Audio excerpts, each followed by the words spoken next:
With the help of diagrams, let us study implementation of two-dimensional array using dynamic memory allocation.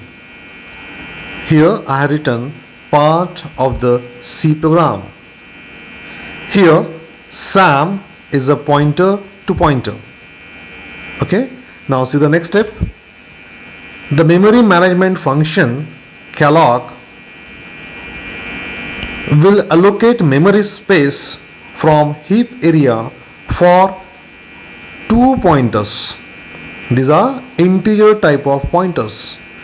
Pointer which points to the integer type of data. Okay, now after execution of this program, this statement, Sam will point, the pointer variable Sam will point to Sam0. So you see, here this is Sam and Sam will point to Sam0. Is it clear? So Sam will contain address of Sam0, 06EA, here also 06EA. Is it clear? Well, now observe the for loop, this part of the program. Now here I is varies from I is equal to 0 to I is equal to 1. Okay, this means we are calling the function calloc two times. Okay, now let us say what happened when you call the function calloc first time, that is when I is equal to 0. In the first time, the function calloc will allocate memory space from heap area for three integer type of variables. Okay, and then it returns integer type of pointer to the first element out of these three elements. So it will return integer type of pointer to the first element, to this element. So it will return this address.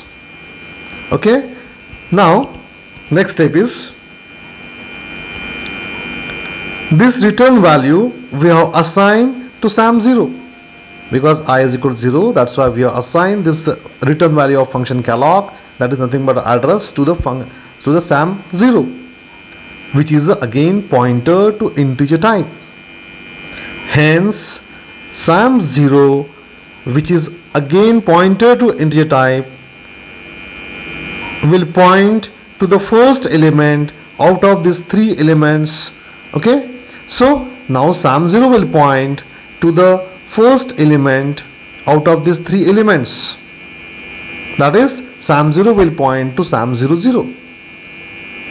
Same thing happened when there is a second time, when you call the calloc function second time, that is when I is equal to 1. Is it clear? Understood the procedure? So we are calling the function calloc three times. First time for this space allocation, for allocation of this space. Okay, next time we'll call function calloc inside the for loop when I is equal to 1, when I is equal to 0.